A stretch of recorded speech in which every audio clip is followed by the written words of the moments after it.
ሃይማኖት በህይወታችሁ ላይ የሚያደርገው ትልቁ ክፋት ወይም በህይወታችሁ የሚያመጣው ትልቁ አደጋ ራሳችሁን እንዳታዩ ነው የሚያደርገው። የመጀመሪያ ስህተቱ ወይም ክፋቱ ሁሉ ጊዜ ጣት ቀሳሪዎች ነው የሚያደርጋችሁ። ሁሉ ጊዜ በሌላው ላይ ምን እንድትሉ፣ ጣታችሁን እንድትቀስሩ፣ የሌላውን ጉድለት እንድታዩ፣ ሌላው ላይ እንድትፈርዱ፣ ልክ አይደለም ልክ ነው በሚል ዳኝነት ላይ ነው የሚያስቀምጠው ሃይማኖት። ሃይማኖተኛ ሰዎች የሚጀምሩት ክሪቲሳይዝ ከማድረግ ነው። የሆነ ነገርን ከማጣጣል ነው የሚጀምሩት። ከህይወት አይጀምሩ፣ ከእግዚአብሔር አይጀምሩም፣ ከርህራሄ አይጀምሩም። የሚጀምሩት እነሱ በሚያምኑት ሃይማኖት ተመሳሳይ ሆኖ ያልተገኘውን ነገር ከመንቀፍ ነው የሚጀምሩ። ሃይማኖተኛ ሰዎች ከፍርድ ውጭ ምህረት የላቸው። ሃይማኖተኛ ሰዎች ደስ የሚላቸው በመግደል ነው። በመግደል ነው ብዬ ስል በስጋ ላይ ገሉህ ይችላሉ፣ ግን ባላቸው አቅም በሙሉ ቀጥቅጠው መታሰቢያ እንዳይኖርህ ነው የሚያደርጉት። ዓላማቸው ከኛ ውጪ ወደ ውጪ ነው። እነሱ የሚሉት ብቻ ትክክል ነው። እነሱ የሚያምኑት ብቻ ትክክል ነው። እነሱ የሚያወሩት ብቻ ትክክል ነው። እነሱ የደነገጉት ዶግማቸው ብቻ ትክክል ነው። ከዛ ውጪ ሆነ አፈንግጠ ከተገኘ ለነሱ ስህተት ነው። ለዚህ ፈሪሳውያን ጥሩ ማሳያ ናቸው። ፈሪሳውያን ኢየሱስ በመካከላቸው ሲኖር እንግዳ ትምህርት እንዳመጣና ችግር እንዳለበት ሰው ይቆጥሩት ነበር። ለምን? ሲያስተምር የነሱን አይነት ትምህርት የለውም። ኢየሱስ ህይወት እንጂ ሃይማኖት አይደለም። የተቀበልነውና ያመንነው ኢየሱስ ሃይማኖት አይደለም፣ ህይወት ነው። ሃይማኖት ግን ኢየሱስን በእኛ ውስጥ እንዳይሳል ለመግደል ነው የሚሰራው።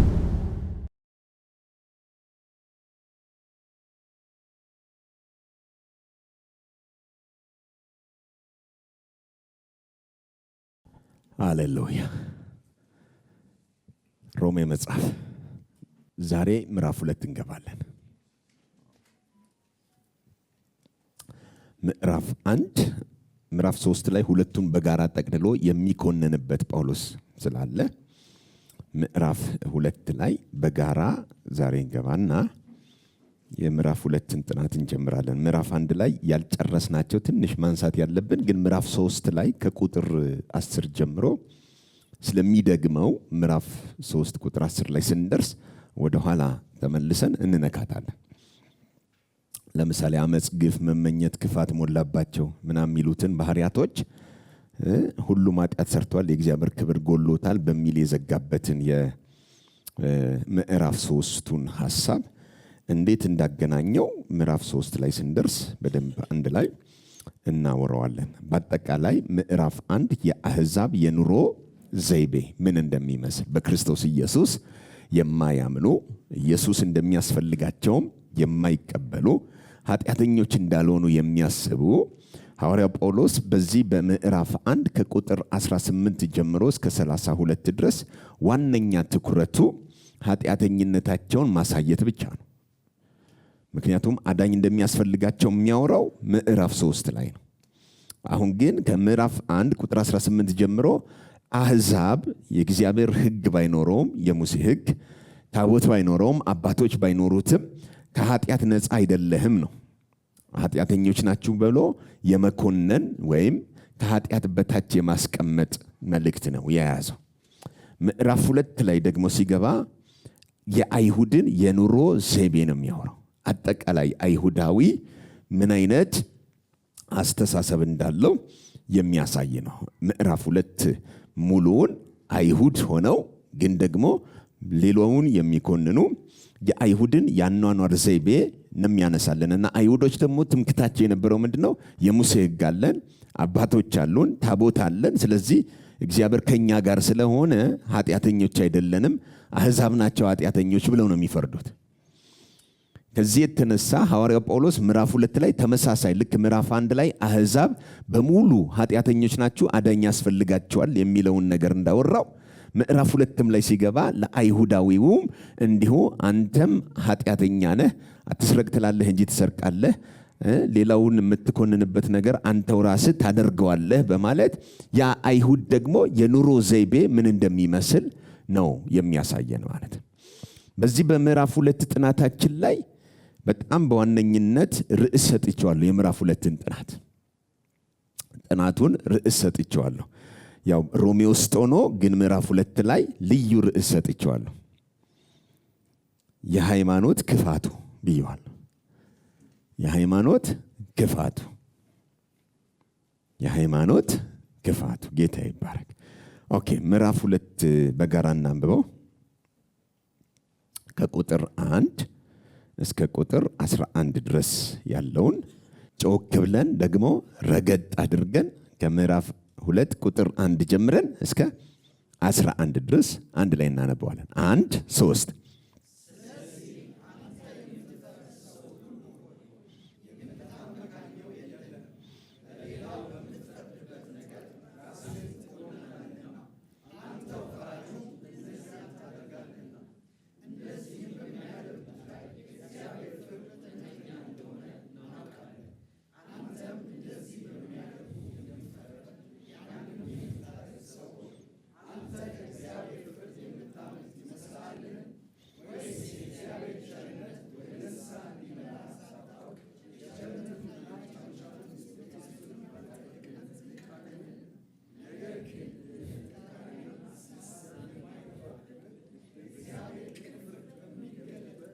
በቁጣ ቀን ቁጣን በራስ ላይ ታከማቻለህ፣ እርሱ ለእያንዳንዱ እንደ ሥራው ያስረክበዋል። በበጎ ሥራ በመጽናትና ምስጋናን፣ ክብርን፣ የማይጠፋውንም ሕይወት ለሚፈልጉ የዘላለምን ሕይወት ይሰጣቸዋል። ለአመፃ በሚታዘዙ እንጂ ለእውነት በማይታዘዙትና በአድመኞች ላይ ግን ቁጣና መቅሰፍት ይሆንባቸዋል። ክፉን በሚያደርግ ሰው ነፍስ ሁሉ መከራ፣ ጭንቀት ይሆንበታል፣ አስቀድሞ በአይሁዳዊ ደግሞም በግሪክ ሰው። ነገር ግን በጎ ሥራ ለሚያደርግ ሁሉ ምስጋናና ክብር ሰላምም ይሆንላቸዋል፣ አስቀድሞ ለአይሁዳዊ ደግሞም እግዚአብሔር ለሰው ፊት። ኦኬ፣ ምዕራፍ 2 ቁጥር 1 ላይ እንዲህ ብሎ ነው የሚጀምረው ጳውሎስ። ስለዚህ ነው የሚለው።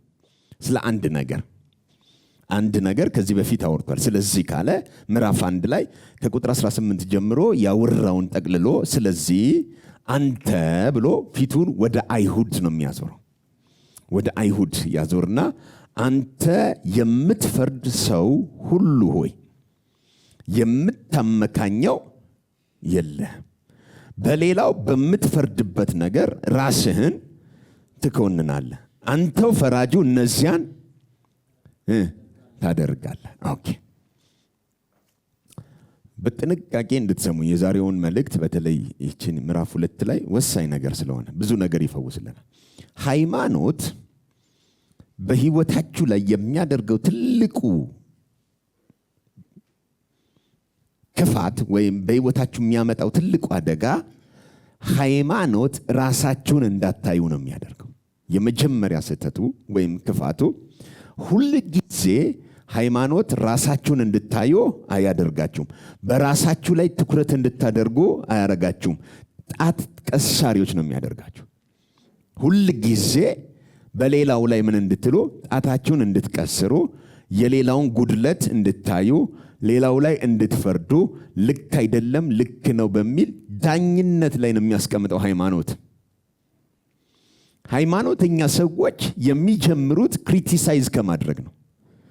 የሆነ ነገርን ከማጣጣል ነው የሚጀምሩት። ከህይወት አይጀምሩም፣ ከእግዚአብሔር አይጀምሩም፣ ከርህራሄ አይጀምሩም።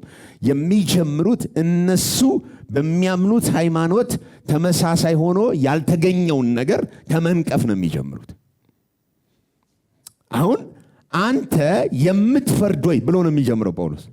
ሰዎቹ ምን እያደረጉ ነው? አይሁዳዊው አሕዛቡን ይፈርድበታል፣ ይኮንነዋል። እንደኛ አይነት ምን የለህም፣ የእግዚአብሔር ነገር የለህም። እኛ የእግዚአብሔር ሕዝቦች ነን፣ አንተ ግን ኃጢአተኛ ነህ፣ ጣዖት አምላኪ ነህ ምናምን እያሉ ጣታቸውን ምን ያደርጉበታል? ይቀስሩበታል፣ ይጠቁሙበታል። እንደ ኃጢአተኛ እንደ ወንጀለኛ በፍርድ መንፈስ ይገለጣሉ። ግን በሚፈርዱበት ነገር እነሱም ተጠያቂ ናቸው። አንተ በሌላው ላይ የምትፈርድ፣ አንተ ከዛ የምታመልጥ ይመስልሃል ወይ ነው ያለው ጳውሎስ። ሌላውን በመኮነን የምትኖር ሰው አንተው ራስህ ያንኑ ምን ትላለህ? ታደርገዋለህ ሲል እናገኘዋለን። ሃይማኖተኛ ሰዎች ከፍርድ ውጭ ምህረት የላቸው። ሃይማኖተኛ ሰዎች ደስ የሚላቸው በመግደል ነው። ሃሌሉያ! ዛሬ መንፈስ መጥቶብኛል። ሃይማኖተኛ ሰዎች ደስ የሚላቸው በመግደል ነው። ህይወት በመስጠት አያምኑ። በመግደል ነው ብየስል በስጋ ላይ ገሉህ ይችላሉ፣ ግን ባላቸው አቅም በሙሉ ቀጥቅጠው መታሰቢያ እንዳይኖርህ ነው የሚያደርጉት። ዓላማቸው ከኛ ውጪ ወደ ውጪ ነው። እነሱ የሚሉት ብቻ ትክክል ነው። እነሱ የሚያምኑት ብቻ ትክክል ነው። እነሱ የሚያወሩት ብቻ ትክክል ነው። እነሱ የደነገጉት ዶግማቸው ብቻ ትክክል ነው። ከዛ ውጪ ሆነ አፈንግጠ ከተገኘ ለነሱ ስተት ነህ። ለዚህ ፈሪሳውያን ጥሩ ማሳያ ናቸው። ከነሱ የተሻለ ሃይማኖተኛ የለም፣ ሊቅም አይነሳም። እነሱን የሚመስል ግን በመላው ዓለም አለ። ደግመዋል። እነሱን የሚመስል በመላው ዓለም አለ። እነሱን የሚበልጥ ግን እስካሁን አልተነሳም። ወደፊት ይነሳ ከሆነ እናያለን። ፈሪሳውያን ኢየሱስ በመካከላቸው ሲኖር እንግዳ ትምህርት እንዳመጣና ችግር እንዳለበት ሰው ይቆጥሩት ነበር። ለምን? ሲያስተምር የነሱን አይነት ትምህርት የለውም። የነሱ አይነት ጥቅስ አለው፣ የነሱ አይነት ግን መልእክት የለውም። ሲያወራ ሲሰብክ ሁሉ ነገሩ እንቅስቃሴው እነሱ በሚወዱትና በሚፈልጉት መንገድ አንዳች ነገር አያደርግም። ከዚህ የተነሳ ድርጊቱን እኛ ብለው ነው የሚቃወሙት። ከነሱ ተነስተው ነው። ለምሳሌ ከፈወሰ በሰንበት መፈወስ ክልክል ነው።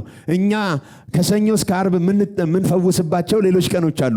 በእነዛ ቀናቶች መታችሁ ተፈወሱ፣ በሰንበት አይሆንም ይላል። ሰዎች ያገኙት ህይወትና ፈውስ አይደለም የሚያስጨንቃቸው ህግና ደንባቸው ብቻ ነው። ለዚህ ማቴዎስ 23 በደንብ ቆንጆ ማሳያ ነው። ኢየሱስ ለፈሪሳዊ ያገለገለበት አገልግሎት በጣም በጣም ወደው የበረከት አገልግሎት ማቴዎስ ምዕራፍ 23። ይሄ ማቴዎስ ምዕራፍ 23 አጠቃላይ የሃይማኖት ቤቶችን ወይም ሃይማኖተኛን ሰው ምን ያደርግልናል? ይገልጥልናል። በሃይማኖትና በህይወት መካከል ትልቅ ልዩነት ስላለ ሃይማኖት ገዳይ ነው፣ አጥፊ ነው፣ ሰዎችን ከእግዚአብሔር ያርቃል። ህይወት ግን ህይወትን የሚያካፍል ነው፣ ወደ እግዚአብሔር የሚያስጠጋ ነው። ኢየሱስ ህይወት እንጂ ሃይማኖት አይደለም። የተቀበልነውና ያመንነው ኢየሱስ ሃይማኖት አይደለም፣ ህይወት ነው። ሃይማኖት ግን ኢየሱስን በእኛ ውስጥ እንዳይሳል ለመግደል ነው የሚሰራው። ኦኬ እንቀጥል። ምዕራፍ 23 ቁጥር 1 ጀምሮ ስሙት። በዚያን ጊዜ ኢየሱስ ለሕዝቡና ለደቀ መዛሙርቱ እንዲህ ብሎ ነገራቸው። ሁለት ሰዎችን የነገረው ሲያገለግል ሕዝብ አለ፣ ደግሞ ደቀ መዛሙርቶቹ አሉ። ለሁለቱም አንድ ላይ ነው አሁን ማውራት የጀመረው። እንዲህ ብሎ ነገራቸው። ምን አለ? ጻፎችና ፈሪሳውያን በሙሴ ወንበር ተቀምጠዋል። ቆይ ጻፍትና ምን? ፈሪሳውያን የማን ወንበር ላይ? በሙሴ ወንበር። የነሱ ወንበር አይደለም። የተቀመጡት የሰው ወንበር ላይ ነው፣ የሙሴ ወንበር ላይ ነው። ያም ማለት የሙሴ ወንበር ላይ ተቀምጠዋል ሲል የሆነ ሙሴ የተቀመጠበትን ወንበር እያወራ አይደለም። የሙሴን ሕግና ደንብ እሱ ነው የካህናት አለቃ እንዲሾም የሙሴ አገልግሎት ነው ክህነትን ያመጣው። አሁን እነዚህ ሰዎች ሕግን ማስጠበቅ፣ ሕግን መስራት፣ በሌላው ላይ ማስፈጸም፣ የክህነት አገልግሎት፣ የመቅደስ ስርዓት በሙሴ አማካኝነት ምን ያለ ነው የተመሰረተ ሃይማኖት ነው ያላቸው። እነዚህ ጸሐፍትና ፈሪሳዊ ደግሞ የሚያስፈጽሙት የሙሴን ነው እንጂ የራሳቸውን አይደለም። በሙሴ ወንበር ላይ ምን ብለዋል? ተቀምጠዋል። እሺ፣ ስለዚህ ያዘዟችሁን ሁሉ አድርጉ ጠብቁትም። አድርጉት ደግሞ ምን በሉ? ጠብቁት። የምታደርጉትና የምትጠብቁት ይሄ የአዲስ ኪዳን መልእክት የኛ አይደለም። አሁን የምናነበው በወቅቱ ኢየሱስ ለፈሪሳውያንና ማን ነው ለተሰበሰቡትን ለሕዝቡና ለደቀ መዛሙርቱ ነው ያወራው። አሁን ሁለት ሕዝብ አለ፣ ደግሞ ደቀ መዛሙርት። መልእክቱ ተደራሲነቱ ለማን ነው? ለሕዝቡና ለደቀ መዛሙርቱ። ግን መልእክቱ ስለ ሕዝቡና ስለ ደቀ መዛሙርቱ አይደለም።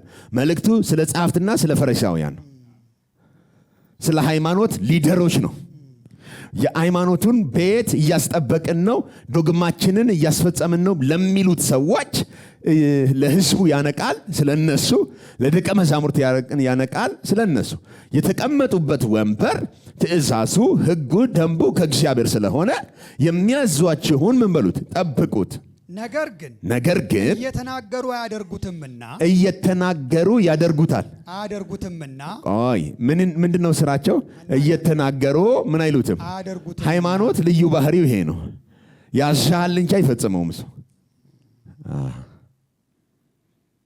አሁን እንደዚህ ሳወራ ብዙ ሰዎች በፊታችሁ እንደሚደቀኑ እርግጠኛ ነኝ እና እነሱን እናገለግላቸዋለን ዛሬ። ከሙሴ ወንበር ላይ መውረድ ካለበት መውረድ ያለበትን እናወርዳለን። አንዳንዱ ልክ ከፈሪሳዊም ሁሉ ልብለጥ ብሎ ያጫውተዋል። ከፍ ወዳለ የእድገት እየመሰለው የሚያድግበት መንገድ ግን ጤናማ ያልሆኑ በጣም ብዙ አገልጋዮች በምድራችን ላይ አሉ። የሙሴን ወንበር ሙሴ ራሱ ሞቶ እግዚአብሔር አሰናብቶት ከተሸኘ ቆይቷል። እነሱ ግን ሌላ ወርቅ ለብጠው ወንበሩን እንደገና አስሞንሙነው ሌላ ክብር ሰጥተው ተቀምጠውበት የምታገኟቸው ብዙ ሰዎች አሉ። ሃይማኖት ክፋቱ ሁል ጊዜ የማያደርገውን ነገር ነው የሚያዘው። በሌላ ቋንቋ እሱ ማድረግ የማይችለውንና የማይፈልገውን ነገር ሌሎች ላይ ነው የሚጭነው። ሃይማኖት እናንተ ላይ ቀንበር ይጭናል እንጂ የሃይማኖት ቤት መሪዎቹ ያንን እንኳን ለማድረግ ፍላጎቱም ብቃቱም የላቸውም። የማያረጉትን ነው የሚያዙት። ጳውሎስ አሁን ሮሜ ምዕራፍ 2 ላይ ምን አለ? አንተ በሌላው ምን ምትል የምትፈርድ አንተው ራስህ ያንኑ ምትላለህ። አየህ፣ ሌላው ላይ ይፈርዳል። እንዴት እንዲህ ታደርጋለህ ይላል፣ ግን እሱም ራሱ እዛ ውስጥ ነው ያለው። ሃይማኖት የማይኖረውን ነው የሚያወራው። እስቲ እንቀጥልሽ። ስለዚህ ያዘዟችሁን ሁሉ አድርጉ ጠብቁትም።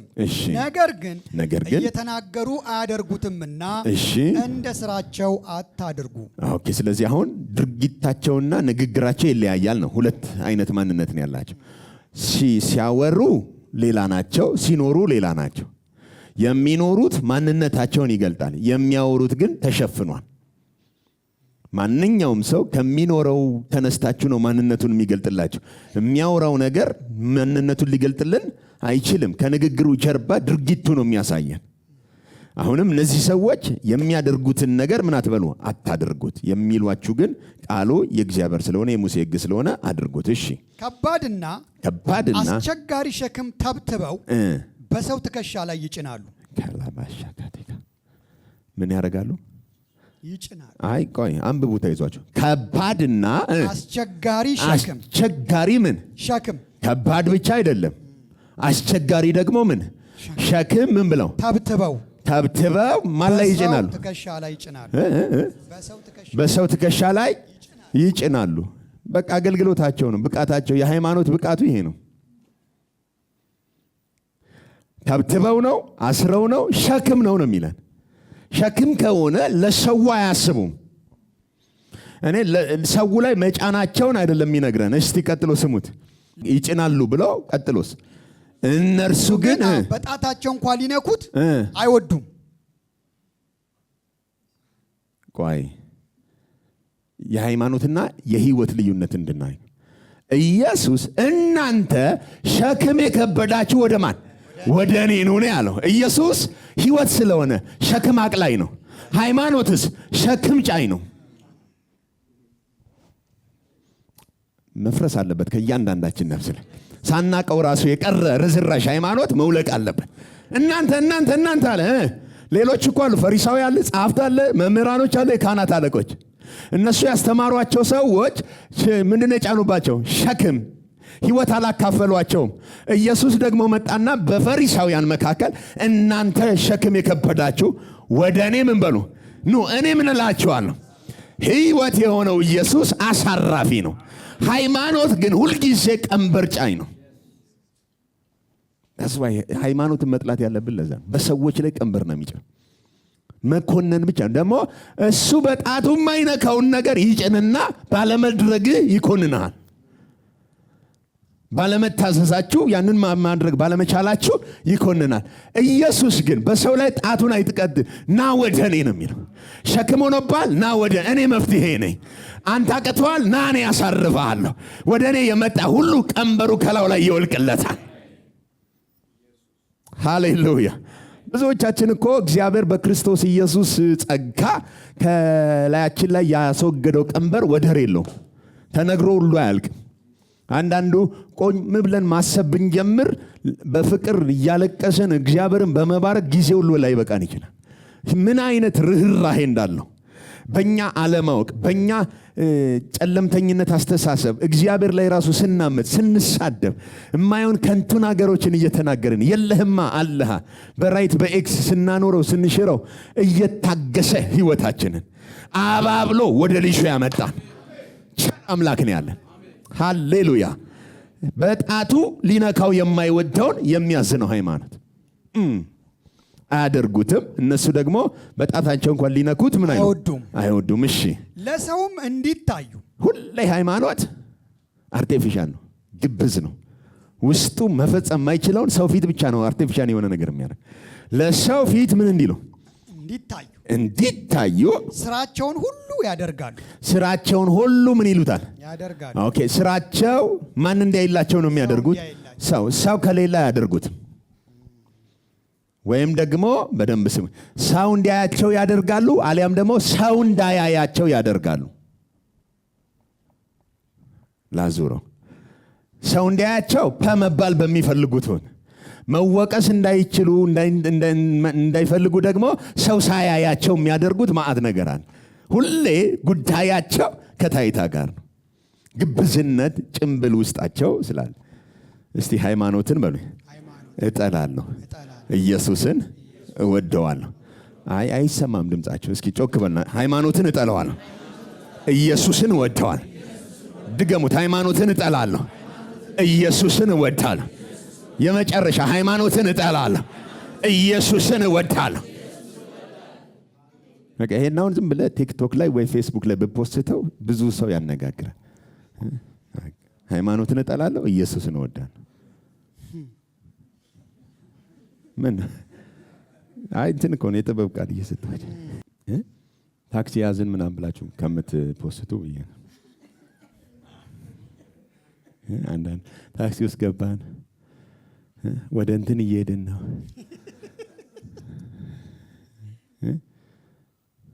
ምዕራፍ 1 ላይ ያሉት ናቸው። 3 ላይ ስንገባ መለስ ብለን እንነካቸዋለን።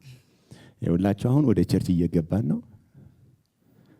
አምልኮ ጀምሮ ነበር። ሃሌሉያ።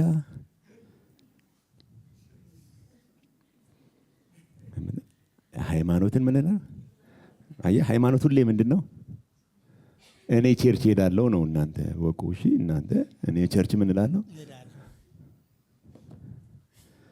ሃይማኖት ሁሌ ጊዜ ለሰው ታይታ ነው የሚኖረው። ኢየሱስ ደግሞ ማንም እንዲያየው አይደለም።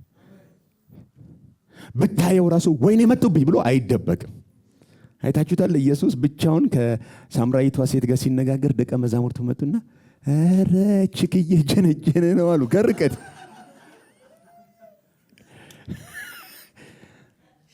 እናንተ አታነቡትም መሰለኝ። እየጀነጀነ ነው። ለምን? ከሴት ጋር ብቻውን ምግብ ሊገዙ ሲሄዱ እንዴ አስበው። እኛ እኮ ምን አይነት ነው ብለናል እያሉ ነው። በኋላ ወንጌላዊ ሆና ከተማ ስትጠራ ነው ክው ያሉት።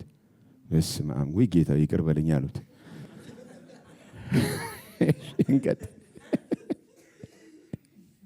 ለሰው እንዲታዩ ስራቸውን ሁሉ ያደርጋሉ።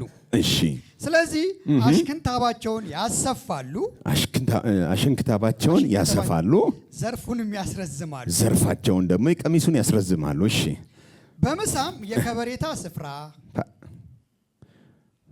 ፓፓ ዳዲ ማን ኦፍ ጋድ እባክዎትን መባል ይወዳሉ። እኔ ነኝ ያልኩት ወይስ መጽሐፉ ነው? እኮ ሃይማኖት እኮ ነው እንደዛ የሚያደርግ። አንተን ፓፓ ካልተባለ ቅር የሚለው አገልጋይ ስትሆን የቱ ጋር ነው ወንበሩ? የሙሴ ወንበር ላይ። ኢየሱስ ጋር ምንም ችግር የለበትም።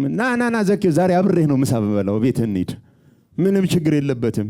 ሜጀር ዋን ነው በሰማይ በምድር የሁሉ ፈጣሪ ነው። ምንም ግን የሚያግዘው ነገር የለም። ባይሰዌ ያደጉ ሰዎች ቀላሎች ናቸው። በጣም የሚያካብዱት ጨለምተኞች ናቸው። አእምሯቸው የደነዘዘ ምዕራፍ 1 ላይ ያሉት።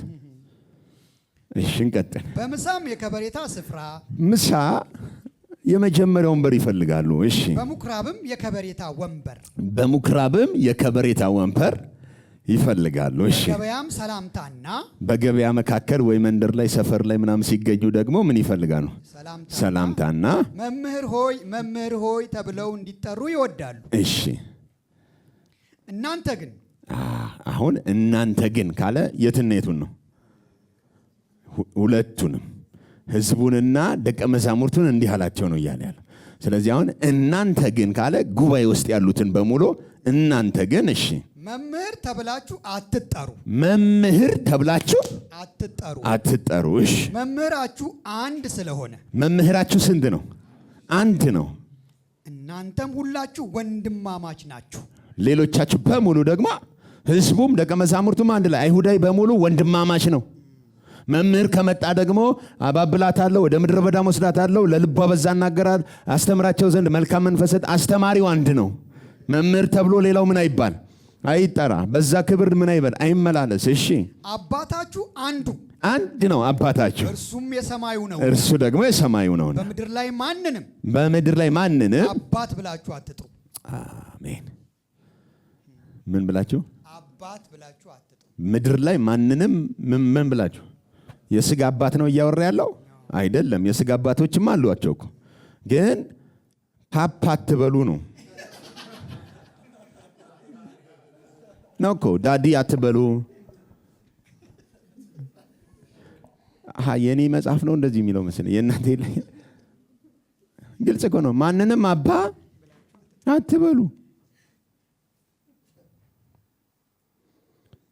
እንትን ቅድሚያቴ ነው የመንፈሴ አባቴ አባት ነው ምናምን ወደዛ ሁሉ ሄዷል ሰው። እዚህ ከአባም አልፎ ግራንድ ፓ ምናምን አይ ውድቀት ነው እንጂ ክብረን። ግን እንዲህ ከተባባልክ የትኛው ወንበር ላይ ነህ? በቃ አለቀ። ቀጥለው። ሊቃችሁ ደግሞ አንድ ነው፣ እርሱም ክርስቶስ ነውና። እኔ ነኝ አይደለም ያለው። ምክንያቱም ክርስቶስ እርሱ መሆኑን ያላመኑ ብዙዎች አሉ። እያወራ ያለው ማን ነው? ክርስቶስ ማለት ኢየሱስ አይደለም ያለው። ሊቃችሁ ማን ነው? አኖይንትድ ዋን ይመጣል ብለው የሚጠብቁት ክርስቶስ አለ። ሊቃችሁ ክርስቶስ ነው። ማንንም ሊቅ ብላችሁ አትጥሩት። እንደሱ ያለ አትበል። ሊቅ ነው ምናምን አትበል። የበቁ ናቸው ምናምን አትበል።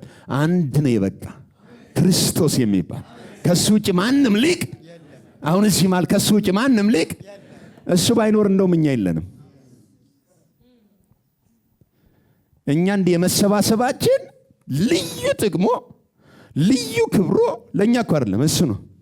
እሱ የመኖሩ የመስራቱ ሕያው ሆኖ ከሙታን ተነስቶ በአብ ቀኝ መቀመጡ ምልክት እኮ እኛ እንዲህ መሰባሰባችን ብንታይ ባክግራውንዳችን ቢጠና በጣም አስቸጋሪና ማንተዋወቅ ብዙዎች ነን።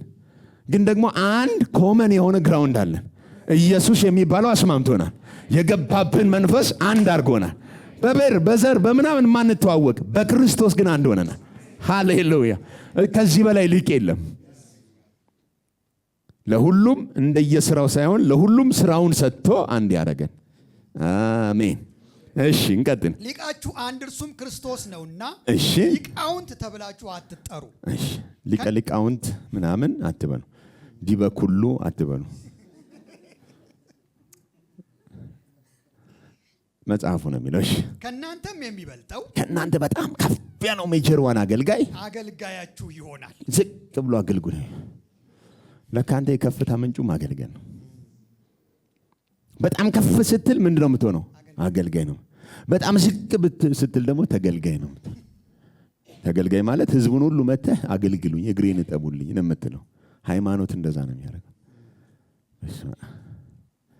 በሌላው ላይ ምን የምትል የምትፈርድ አንተ በምትናገረው በዛው በምትፈርዳው አንተ ራስህ ደግሞ አለህበት። ሃይማኖት ስራው ምንድነው? መፍረድ፣ ለሰው መታየት ማድረግ።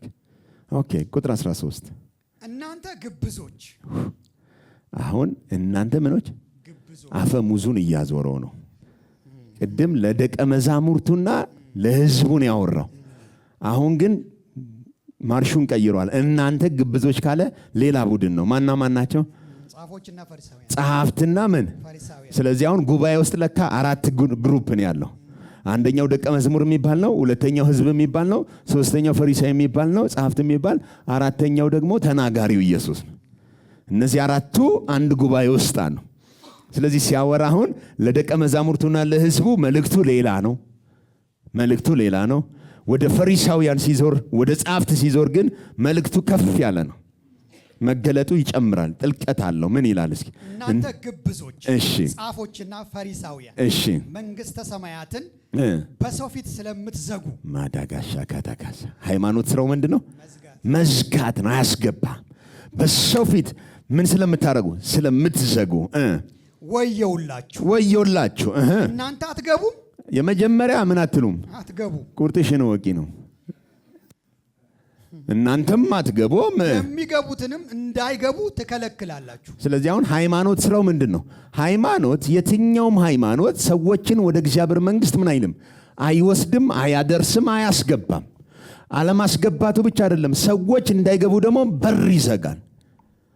ሃይማኖት በመፍረድ እንዲህ ካላረክ አትገባም፣ እንዲህ ካረክ ትገባለህ በሚል ሰዎችን መንገድ ይዘጋል። ሰዎች አይገቡም፣ እነሱም ደግሞ መሪዎቹ እነሱም አይገቡም፣ ሌሎቹም ደግሞ አያስገቡ። እናንተም ምን አትሏትም? አትገቡ። ደስ አይልም? ይሄ ሰባኪ የሆነ በኮብልስቶን እንዳይሉኝ ምናምን ብሎ አይፈራም። ስወጣ ደጅ ቢጠብቁኝስ አይልም? እናንተ ፈሪሳዊ ጸሐፍት። አቤት ስሙ የተጠራ መልእክት ሊነግረኝ ነው። አቤት እዚህ ነኝ ሲል አንተም አገባም። እናንተ ጸሐፍትና ፈሪሳውያን ሲል ምን የሚሉ ይመስላችኋል? የስ ፕሮፌሰር ማን ኦፍ ጋድ ያሉ ይመስለኛል ጉባኤው ላይ። ለምን ጉባኤ አገልግሎት ነው ሊካፈሉ የመጡት። አንድ ላይ ናቸው። ህዝቡም አለ፣ ደቀ መዛሙርቱም አለ፣ ፈሪሳውያንም አለ። እንደዚህ ዘመን ይሁን አላቅም፣ ብቻ ማን ኦፍ ጋድ ናስቲ ምናምን ብለው ጋብዘውት ይሁን ፖስት አዘጋጅተው አላቅም። ግን አንድ ወዮ የሚባል ስብከት ሰብኳል። ወዮላችሁ። ምን ላችሁ?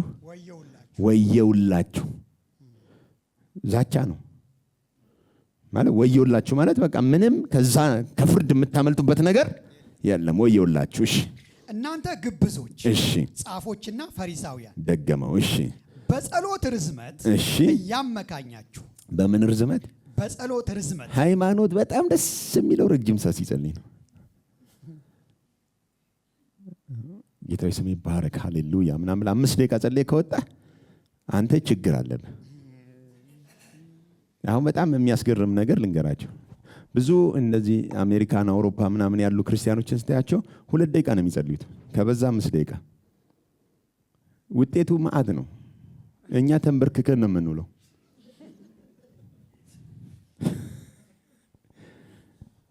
እስቲ እናጣራለን። ሃይማኖት ሁሌ በጸሎት ርዝመት እንትን ይሄ 3 ቀን ምሽግ ገብቶ አያምንም ታውቃለህ። 7 ማድረግ አለብኝ። አልተሰበረም የዘር እርግማን። በቃ ሃይማኖት ነው። በረጅም ነገር ነው የሚያምነው። ዛሬ በቃ ቀን ሙሉ ቀጠቅጣለሁ ምናምን ብሎ ጸሎት፣ በጸሎት ርዝመት የሚያምነው ማን ነው? ሃይማኖት ብቻ ነው።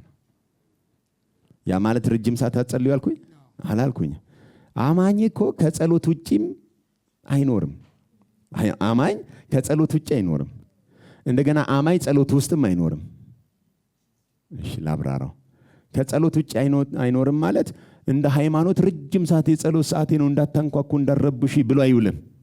እየሄደም ጸሎት ውስጥ ነው። 24 ሰዓት ህብረት ውስጥ ነው። ታክሲ ውስጥ ሲገባ፣ መንገድ ላይ ሲሄድ ሌላ ስራ የለውም። ከእግዚአብሔር ጋር ምን ውስጥ ነው? ህብረት ውስጥ ነው። ሳታቋርጡ ጸልዩ ስላለ ጸሎት ለኛ የምንተነፍሰው አየር ነው። ለምን? ከአባታችን ጋር ማውራት ስለሆነ። ሃይማኖት ግን ምን ያደርጋል? ከሁሉ ለይቶ ረጅም ሰዓት ፕሮግራሙን ነው የሚያወራ፣ ስርዓቱን ነው የሚያወራ። በጸሎት ርዝመት ምን ያደርጋሉ? እያመካኛችሁ የመበለቶችን ቤት ስለምትበሉ። ይሄ በዚህ ዘመን ቋንቋ ሲተረጎም ያኔ መበለቶች ጋር ዶር ቱ ዶር እየሄዱ ጸበል ርጫለሁ ወይም ሰምቲንግ ብለው ጸሎት አስረዝመው የ5 ደቂቃ ጸሎት ከሆነ ፖስታው ትንሽ ነው የሚሆነው። ረዘም ማድረግ አለበት የተሻለ እንዲመጣ።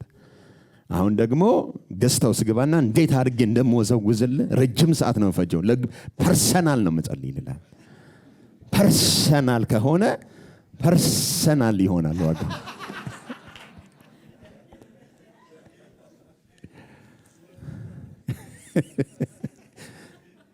እንደሱ እውነቴን እኮ ነው የማወራቸው።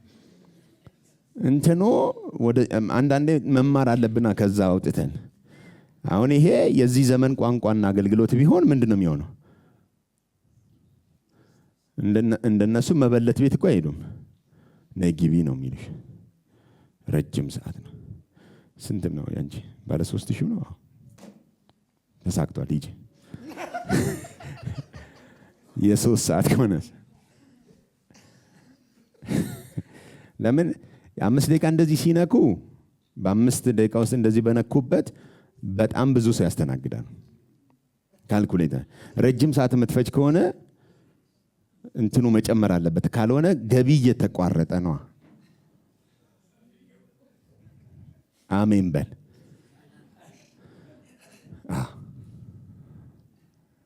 አሁን እኮ አንድ ልጅ ነበር እንደዚህ ሳወራ አቤት ቀንቶ እኮ ነው ምናምን አለኝ። ከዛ በጣም ደስ ስላለኝ ንግግሩ ጠራሁትና እንትና የሚባል ተነስቷል አሉ። እስኪ ቼክ አድርገው ግባና እዛ መፍትሄ አለ አልኩት። ሆን ብዬ ነው። ሄደ 7000 ብር ከፈለ። አንድ ቀን ነው የቆየው። 12 ሰዓት አዋሉት። 7000 ብር ከፈለ። ማታ ላይ ሸኙት። አሁን ቀንደኛ እያሳደደ ይሄ ሌባ ይላል።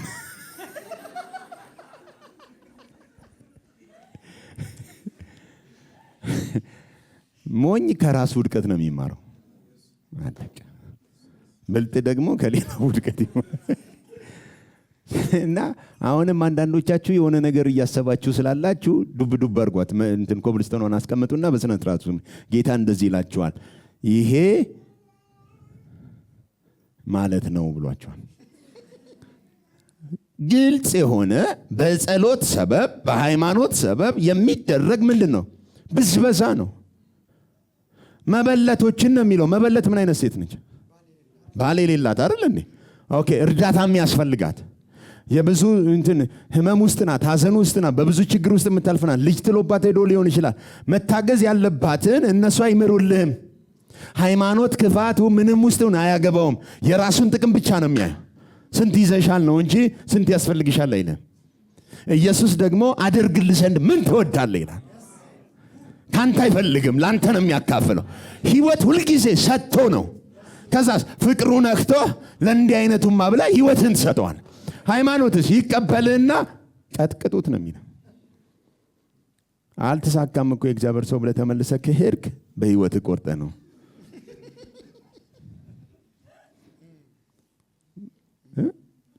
የምሬን እኮ ነው የማወራው። እሺ፣ መንፈሳዊውን ዓለም ልንገራችሁ። እግርሽን ሊሰብር ያለ ዘንዶ ተሰበረ ካለሽ በቃ ዘንዶውን አሰማርቶታል። ኤክስፔክት አድርጉ፣ ቀጥሎ ይመጣል።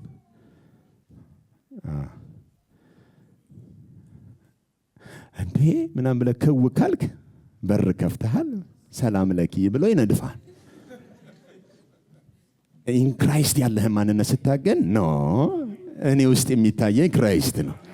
እኔ እባብና ካየህም ዘንዶ እግሬ ስር ስረግጠው ነው እንጂ ሲረግጠኝ አታይ። ሄሎ።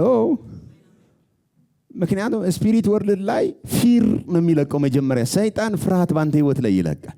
የሆነ ጨረሮችን ሲለቅ ነው እንዴ ሌሊት አደቡብኝ እንዴ? አያደባብህም። በአንተ ላይ ከኢየሱስ ፈቃድ ውጪ የሚሆን ነገር የለም። በደም የተገዛ በዋጋ የተከፈለብ እግዚአብሔር የራሱ ያደረገ ንብረት እንጂ ማንም ያሴረው ነገር አንተ ላይ አፕላይ የሚሆን አይደለም። በክርስቶስ ነህ፣ የክርስቶስ ነህ፣ ደግሞም ለክርስቶስ ነህ። ርስቱን ለማላገጫ አሳልፎ አሜን። እስኪ ጩና የሱ ነኝ በለኝ። የሱ የሆነ ንብረት ለማላገጫ የማይሰጥ እግዚአብሔር እኛ ምን ሆነን ነው የማይሆን ነገር ምናምነው? ከስራ ብዛትም ሊታይ ቢችል እሱም ደግሞ በር ከፍቶ ሊታይ ቢችል ህልሞች ብዙ አይነት ነገሮች ይታያሉ። ይሄን ሳነሳ ሆን ብዬ ነው። እሺ መንፈስ ክሊክ ስላደረገ አሁን በዚህ ሳምንት ራሱ ያስጨነቃችሁንን የሚያያችሁ ሰዎች ዘና በሉ። በቃ ጌታ ይላችኋል። ምን በሉ? በቃ አልሰማው ምን አልሰማውም፣ አላመናችሁትም። ምን በሉ? ዘና ማለት ምን ማለት ነው? ሞክረኛ ማለት እኮ ነው። እያሳደደህም ያለ ይሁን እያስጨነቀ ያለህም ቢሆን እስቲ ምን በለኝ። እኛ ንብረትነታችን ባይዘዌ በዓለም እያለን እንኳን ራሳችንን ጠብቀን ዛሬ አልደረስንም። በጌታ ከሆንክ ንብረት ባለቤት ከቀየርክ በአንተ ላይ ዋጋ የከፈለልህን ደሙን የከፈለ ኢየሱስ ከያዘህ በኋላ ከዛ በኋላ ጠላት አሳዶ ተኝተህ ብታድር እንኳን ታስፈራለህ። እንቀጥል። በጸሎት ርዝመት እያመካኛችሁ የመበለቶችን ቤት ስለምትበሉ ወየውላችሁ። ስለዚህ የባሰ ፍርድ ትቀበላላችሁ። እናንተ ግብዞች ጻፎችና ፈሪሳውያን። ምርቃት ጀመረ ኢየሱስ። ምኖች? እናንተ ግብዞች። ስለዚህ ሰዎቹ ምን አይነት ናቸው? ግብዝ ምን አይነት ሰው ነው? አስመሳይ ማለት አይደለም፣ ቲያትረኛ። የሱ ያልሆነን ገጸ ባህሪ እንዲጫወት ያንን የተደረሰን ድርሰት ገጸ ባህሪውን ተላብሶ መድረክ ላይ ስቴጅ ላይ የቆመ ነው እንጂ ኖርማል ቲያትረኛ ሳይሆን መድረኩ ላይ ያለ ባህሪው ሌላ ነው፣ ሰውየው ሌላ ነው፣ ግን ድርሰቱን ብቻ ነው ዘጋ የሚተውነው። እናንተ ግብዞች ማለት ልክ እንደዚህ በግብዝነት ህይወታቸው ምን ውስጥ ነው? አርቲፊሻል የሆነ የተተወነ እንጂ ማን የተደረሰ እንጂ የራሳቸው ማንነት አይደለም። እናንተ ግብዞች አንድ ሰው ልታሳምኑ በባህርና በደረቅ ስለምትዞሩ በሆነም ጊዜ ከናንተ ይልቅ 2 እጥፍ የገሃነም ልጅ ስለምታደርጉት ከናንተ ይልቅ ምንድነው የምታደርጉት? 2 እጥፍ የገሃነም ልጅ ስለምታደርጉት ወየውላችሁ። ቀጥል። እናንተ ማንም በቤተ መቅደስ የሚምል ምንም የለበትም። ማንም በቤተ መቅደስ ወርቅ የሚምል ግን በመሐላው ይያዛል የምትሉ እውሮች መሪዎች ወየውላችሁ። ድገሞ ይሄንን ምንድነው? ምርቃቱን ብቻ እውሮች መሪዎች። ቅድም ግብዝ ነበር ያላቸው፣ አሁንስ እውር። ስለዚህ እውር ምንድነው ስራው? እውር የመጀመሪያ ስራው አሁን የአይን እውርነት አይደለም የሚያወራው፣ እያወራ ያለው የእውቀት እውርነት ነው። እነሱ ምን ብለው ነው የሚያስተምሩ? ማንም በቤተ መቅደስ የሚምል ምንም የለበትም። ማንም ግን በቤተ መቅደሱ ወርቅ ማለትም ቤተ መቅደሱ በወርቅ ተለብጧል። በወርቁ ከማልክ ትገኛለህ፣ በቤተ መቅደሱ ግን ችግር የለም ማለት ይላሉ። ስትታወር ማለት ነው። ግን ወርቁ እኮ ቤተ መቅደሱ ስላለ ነው ወርቅ የተለበጠው። ኦኬ፣ እውሮች መሪዎች ወየውላችሁ። እሺ፣ እናንተ ደንቆሮችና እውሮች። ሌላ ምርቃት። ደንቆሮ እውር። ሃይማኖተኛ ሰው ምንድነው? ሃይማኖተኛ ሰው ሌላ ምንድነው? እውር። ሃይማኖተኛ ሰው ሌላ ምንድነው? ግብዝ ነው። እሺ፣ ቀጥል። ማናቸው ይበልጣል? ወርቁ ነውን ወይስ ወርቁን የቀደሰው ቤተ መቅደስ? እሺ፣ ደግማችሁ ማለትም የሚበልጠውን አያዩም፣ የሚያንሰውን ነገር በሚበልጠው ይተኩታል። ሃይማኖት እሱ ነው ስራው። ኢየሱስ የሚበልጥ ነው፣ ግን እነሱ ከኢየሱስ ይልቅ ምንን ስርዓትና ደንብ ላይ ትኩረት ያደርጋሉ። ኦኬ፣ ደግማችሁ እሺ፣ ማንም በመሰዊያው የሚምል ምንም የለበትም። እሺ፣ ማንም በላዩ ባለው መባ የሚምል ግን በመሐላው ይያዛል ትላላችሁ። እሺ፣ እናንተ ደንቆሮችና እውሮች። እናንተ ደንቆሮችና ምኖች? እውሮች። ይሄም ሌላ በረከት ነው፣ ድጋሜ ነው። እኔ ግን ምን እንደሚገርመኝ ልንገራችሁ። እንደዚህ አይነት ስብከት ሲሰብክ ኢየሱስ ህዝቡ ቁጭ ብሎ ፈሪሳዊ ራሱ ማለት ነው። በእርግጠኝነት ምን እንደሚሉ ልንገራችሁ። እውነት እኮ ነው፣ እንደሱ ነው የሚሉት። የጽድቅ አገልግሎት አይደለም፣ የኩነኔ አገልግሎት ነው። እነሱ ሰውን የሚያደርጉትን ነው ሰው ግውን የሰጣቸው። እውነት እኮ ነው። ፕሮግራሙ ሲያልቅም እንዳሉ ታውቃለህ። ልክ ልካችንን ነገረን። አንዳንዶቻችን እንደምንለው ማለት ነው እንጂ ሃይማኖት መጥቶ በር ላይ እዚህ መድረክ ላይ ቆሞ አንተ ጨምላቃ እንዴት እንዲያ እንደ አይነት አገልግሎ እዛ ካፌ ቁጭ ብለሽ እያማሽ እግዚአብሔር እንዲቀባሽ ትፈልጊያለሽ? እውነት እኮ ነው ይላል። ቅባት አታገኝም? እውነት እኮ ነው። ሲወጣች ካልኩት ወይኔ ዛሬው ስብከት ምን ልካችንን ነገረ። ልክ ይሄ ነው ማለት ነው። ድንቁርና ውርነት ነው ልካችን እኮ ክራይስት ነው። እኔ በክርስቶስ ያለኝን ነው እንዲነግረኝ የተጠራው። የእግዚአብሔር ቸርነት ምሕረት የማያልቅ በጎነት እያለው ለእኔ ፍርድ የለውም። እግዚአብሔር በክርስቶስ ምሕረት ነው ያለው። ኧረ አሜን። እውሮች፣ ዲዳዎች፣ ደንቆሮች፣ ግብዞች የእግዚአብሔርን ቤት ምን የምታደርጉ የምትበዘብዙ። እሺ እንቀጥል። እናንተ ደንቆሮችና ዕውሮች ማናቸው ይበልጣል? መባው ነውን ወይስ መባውን የሚቀድሰው መሰዊያው? እሺ እንግዲህ በመሰዊያው የሚምለው በእርሱና በእርሱ ላይ ባለው ሁሉ ይምላል። እሺ በቤተ መቅደስም የሚለው በእርሱና በእርሱ ላይ በሚኖረው ይምላል። እሺ በሰማይም የሚምለው በእግዚአብሔር ዙፋንና በእርሱ ላይ በተቀመጠው ይምላል። እሺ እናንተ ግብዞች፣ እናንተ ምኖች ግብዞች፣ እሺ ጻፎችና ፈሪሳውያን ስሙት። እሺ ከአዝሙድና ከእንስላል ከከሙንም አስራት ስለምታወጡ ከምን ከአዝሙድ ከእንስላል ከከሙን አስራት ስለምታወጡ ምን ያወጣሉ? አስራት ያወጣሉ። እሺ ፍርድንና ምሕረትን ታማኝነትንም በሕግ ያለውን ዋና ነገር ስለምትተዉ። እሺ በሕግ ያለው ምንድነው? ፍርድ፣ ምሕረት፣ ታማኝነት። ይህንን ዋና ነገሩን ይተውታል። ፍራንካዋን ግን ይይዟታል። ከጥቁር አዝሙድ ከከሙን አይደል ከእንስላል ምን ብል አስራትን አምጣ ብለው ምን ሆነ ይቀበሉታል። ስለዚህ ዋና መልእክታቸው የትኛው ነው? አስራት፣ ፍርድ፣ ምሕረት፣ ታማኝነት ግን ሁለተኛ ነው። እነሱን ስለምትተው አስራቱን ብቻ ትኩረት ስለምታደርጉ ገንዘብ ላይ ትኩረት ስለምታደርጉ ወየውላችሁ። እሺ ሌላውን ሳትተው ይህ ልታደርጉ ይገባችሁ ነበር። ፍርድ፣ ምሕረት፣ ታማኝነት እያለ ቢሆን አስራት የምትጠይቁት እሰየው፣ ሕጉ ያን ስለሆነ። ግን በሕግ ያለው ዋና ነገር ምንድነው? ፍርድ፣ ምሕረትና ታማኝነት። እሱን ትታችሁታል። ዋናውን መልእክት ትታችሁታል። ከዛስ ዋናውን ስትሰብኩ የሚከተለውን ነገር ይዛችሁታል። እስኪ ማቴዎስ ወንጌል ምዕራፍ 7 ቁጥር 1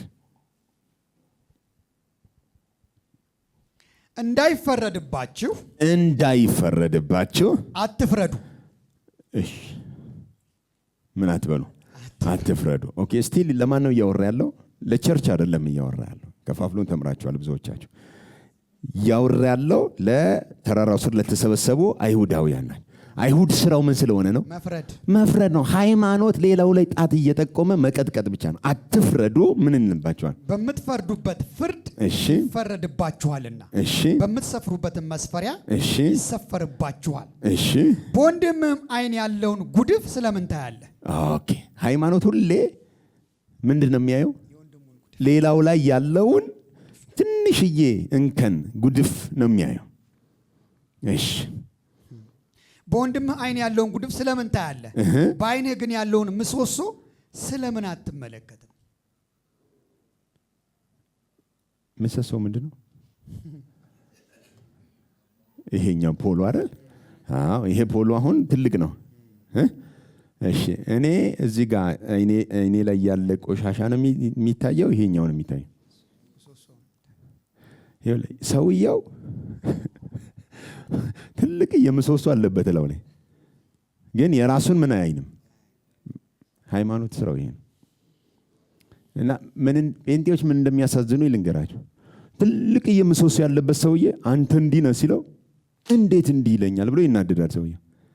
እሱ ላይ ያለውን ትልቅ ምሰሶ ያለባቸው ሰዎች ሁልጊዜ የሌላው ትንንሽ ነገር እያሳዳዱ ሌላው ላይ ምን ማድረግ? መፍረድ ባህሪያቸውን ያሮጌው ሰው ባህሪ በሌላው ላይ በመፍረድ ነው ምን የሚያደርጉት የሚሆን። ኢየሱስን ደግሞ እዩት።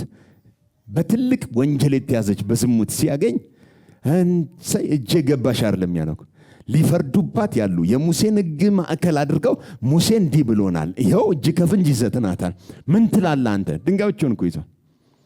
በስመ አብ አገኛችኋት በልበሏት አይደለም ያለው።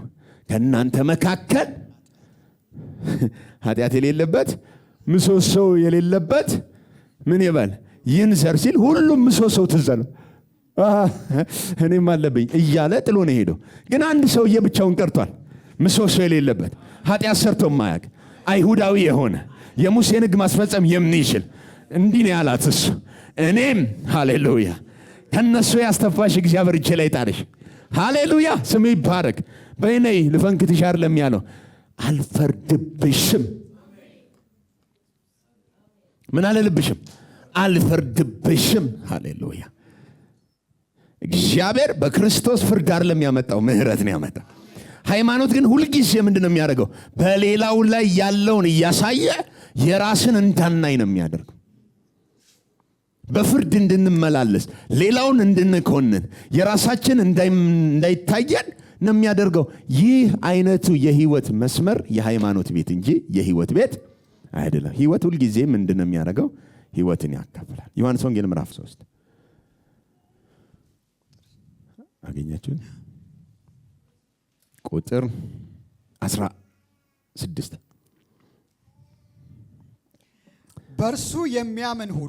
በእርሱ የሚያምን ሁሉ የዘላለም ሕይወት እንዲኖረው እንጂ እንዳይጠፋ እግዚአብሔር አንድያ ልጁን እስኪሰጥ ድረስ ዓለሙን እንዲሁ ወዷልና። ቁጥር 17 ዓለም በልጁ እንዲድን ነው እንጂ እንዲድን ነው እንጂ በዓለም እንዲፈርድ ልጁ በዓለም ላይ ምን እንዲፈርድ እግዚአብሔር ወደ ዓለም አላከውምና። አለቀ። እኛም አሁን ዮሐንስ 3:16ን በደንብ ነው የምንወዳት። 17 ግን አንሻገርም። 16 ብቻ ሳይሆን ግን መልእክቱ እስከ ታች ድረስ ነው የሚወርደው። ዓለም በልጁ ምን እንዲድን ነው። ኢየሱስ የመጣው ለማዳን እንጂ ለመፍረድ፣ ሃይማኖትስ ለመፍረድ እንጂ ለማዳን አይሰራም። ኢየሱስስ ለማዳን እንጂ ለመፍረድ፣ ዓለም በልጁ እንዲድን ነው እንጂ ዓለም በዓለም እንዲፈረድ እግዚአብሔር ወደ ዓለም አላከውም። የያዝነው ኢየሱስ ፈራጅ ሳይሆን በእኛ ላይ ሊፈርድብን ሳይሆን የተላከው ሊያድነን ነው። ያንን የፍርድ ጊዜ አለ። አዎ መጨረሻ ላይ ይፈርዳል። አዎ እሱ ኢሹ ውስጥ አይገባም። አሁን እያወራ ያለሁት ኢየሱስ ሕይወት ነው፣ ፍርድ አይደለም። ሃይማኖት አስፈጻሚ አይደለም። አይሁዳዊ ግን ሁሌ ማን ላይ ይጠቁማል? ያረጋል።